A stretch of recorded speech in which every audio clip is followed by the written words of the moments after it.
I request Sri Talasani Srinivas Yadav.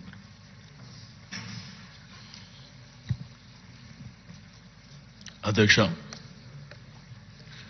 గౌరవ ముఖ్యమంత్రి గారు సంతాప తీర్మానాన్ని ప్రవేశపెట్టినటువంటి సందర్భాన్ని పురస్కరించుకొని బలపరుస్తూ అధ్యక్ష గోపీనాథ్ గారికి ఇక్కడ మాట్లాడిన గౌరవ ముఖ్యమంత్రి గారు, మంత్రులు, మా నాయకుడు కేటీఆర్ గారు, బట్ నాకున్నటువంటి అనుబంధం వేరే అధ్యక్ష. మేము అప్పుడు యంగ్స్టర్గా, యువకులుగా ఎన్టీ రామారావు గారు మరి పార్టీ ఆవిర్భావం, వారు ఎన్టీ రామారావు గారు హ్యాబిట్స్లో ఉంటుండే అధ్యక్ష. పార్టీ కార్యాలయం హిమాయత్ నగర్లో, గోపీనాథ్ గారి ఇల్లు ఆ ఎదురుగా హైదర్ నగర్. అయితే తెలుగు యువతలో నేను, గోపీనాథ్ గారు అనేకమైనటువంటి కార్యక్రమాలు, హైదరాబాదే కాదు అధ్యక్ష, ఢిల్లీ కానివ్వండి, ఆంధ్రప్రదేశ్ కానివ్వండి, తమిళనాడు కానివ్వండి, ఎక్కడికి పోయినా ఇద్దరం కలిసి ఎన్టీ రామారావు గారితో పాటు. అంటే ఎన్టీ రామారావు గారు అంటే మాకు బాగా అభిమానంగా మేము చిన్నప్పటి నుంచే వారితో పాటు యువతల మరి కలిసి పనిచేయడం జరిగింది అధ్యక్ష. అయితే ఆ తర్వాత గోపీనాథ్ గారు నగర అధ్యక్షుడుగా తెలుగు యువత, ప్రభుత్వం వచ్చిన తర్వాత హుడా డైరెక్టర్గా, అదేవిధంగా వినియోగదారుల సంఘం మెంబర్గా పనిచేసినటువంటి సందర్భం. అయితే అనుకోకుండా నాకే మొదల అవకాశం వచ్చింది అధ్యక్ష 94లో. బట్ అక్కడ ఇప్పుడున్న అంబర్పేట్, ఖైరతాబాద్ మధ్యలో అది హిమాయత్ నగర్ నియోజకవర్గం అధ్యక్ష.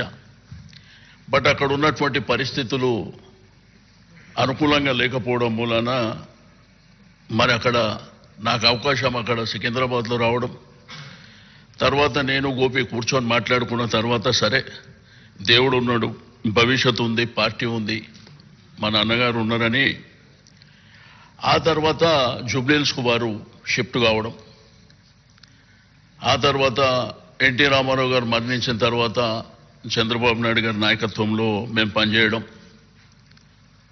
అక్కడ జూబ్లీహిల్స్ నియోజకవర్గం మరి డీలిమిటేషన్ అయిన తర్వాత అక్కడ ఒక నియోజకవర్గం ఏర్పడడం, దానికి గోపీనాథ్ గారికి అవకాశం రావాలని పార్టీలో మరి చంద్రబాబు నాయుడు గారితో మాట్లాడి, అప్పుడు నేను కూడా అధ్యక్షుడిగా ఉండే అధ్యక్ష.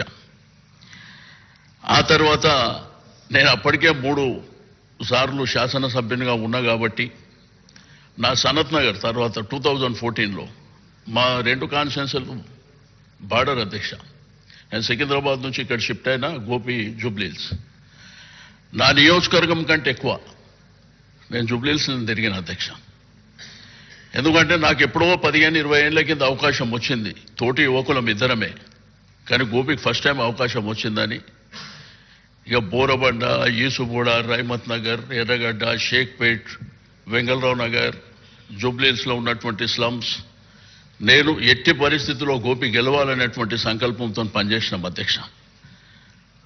బట్ మొదటిసారి ఎమ్మెల్యే అయిన తర్వాత ప్రజలకు అందుబాటులో ఉండడం, నిరంతరంగా అంటే ఒక ప్రభుత్వ కార్యక్రమాలే కాకుండా తన సొంత కార్యక్రమాలు కూడా డిజైన్ చేసుకుంటుండే, ఒక పండుగలు వచ్చినా సొంతంగా కార్యక్రమాలు చేసేటువంటి వ్యక్తిత్వం అధ్యక్ష. ఆ తర్వాత 2 రాష్ట్రాలు అయిపోయినాయి. అప్పటికి గౌరవ ముఖ్యమంత్రి గారు రేవంత్ రెడ్డి గారు, మేము, గోపీనాథ్ గారు అందరం కలిసి పనిచేసినాం. ఆ తదనంతరము 2 రాష్ట్రాలు అయిపోయినాయి కాబట్టి మరి గౌరవ పెద్దలు కేసీఆర్ గారు మాతో మాట్లాడినప్పుడు, 2 రాష్ట్రాలు అయినా మనం కలిసి పనిచేసుకొని మన రాష్ట్రాన్ని అభివృద్ధి చేసుకుందాం అన్నప్పుడు మేమందరము మరి ఇక్కడ టీఆర్ఎస్ పార్టీలో చేరడం, కలిసిమెలిసి పనిచేస్తుంటాం అధ్యక్ష. ఏ చిన్న కార్యక్రమం అయినా మాట్లాడుకునే పనిచేస్తున్నటువంటి సందర్భం.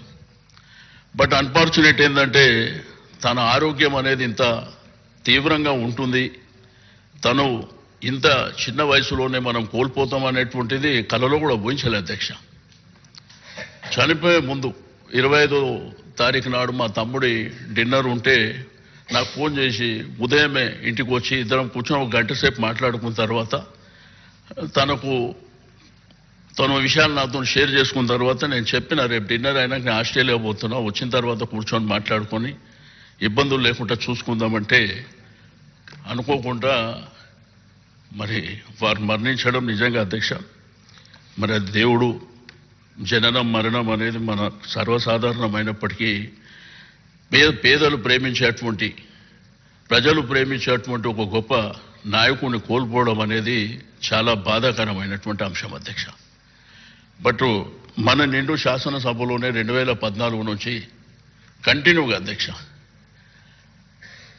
అంటే ఒక వ్యక్తి 3 సార్లు గెలవాలంటే చిన్న విషయం కాదు అధ్యక్ష. ఇప్పుడు కరెంట్ రాజకీయాలు అన్ని టెంపరరీ రాజకీయాలు అయిపోయినాయి. బట్ రియాలిటీ అనేది వేరే ఉంటుంది అధ్యక్ష. బట్ అట్లా హైదరాబాద్ జంట నగరాల్లో కంటిన్యూగా గెలవడము మామూలు విషయం కాదు అధ్యక్ష. బట్ ఆ నియోజకవర్గ ప్రజలకు ఒక గోపెన్నగా నిరంతరం పెద్దలు శ్రీధర్ బాబు గారు ఇంతకుముందే చెప్పారు, వాళ్ళ తమ్ముడు చనిపోయినప్పుడు కూడా ఆ ఫ్యామిలీ, రాజ్ కుమార్ చనిపోయినప్పుడు ఆ ఫ్యామిలీ అంతా బాగా డిస్టర్బ్ అయింది అధ్యక్ష. తల్లి కానివ్వండి, వాళ్ళ అన్న కానివ్వండి, గోపి కానివ్వండి, నేను ఎప్పుడు ఆడనే ఉంటుండే అధ్యక్ష. మా పార్టీ ఆఫీస్ ఎదురుగానే ఇల్లు ఉంటుండే, ఎదురుగా హైదర్ నగర్లో. గోపి నేను ఎక్కడ ఉన్నా కానీ కలిసి ఉంటుంటే. బట్ ఈ విధంగా శాసనసభ్యుడిగా 3 సార్లు ఉన్న తర్వాత శాసనసభ్యుడిగా మరణించడం అనేది కూడా చాలా బాధాకరమైనటువంటి అంశం. తప్పకుండా మరి ముఖ్యమంత్రి గారు సంతాప తీర్మానం ప్రవేశపెట్టిన దాన్ని బలపరుస్తూ ఆ కుటుంబానికి ఆ భగవంతుడు ధైర్యాన్ని ఇవ్వాలి. తప్పకుండా ఇప్పుడే కేటీఆర్ గారు, హరీష్ రావు గారు వారు హాస్పిటల్ ఉన్నప్పుడే మిగిలిన కార్యక్రమాలన్నీ జరిగే వరకు పార్టీ అన్ని విధాలుగా అండదండలు ఉంది.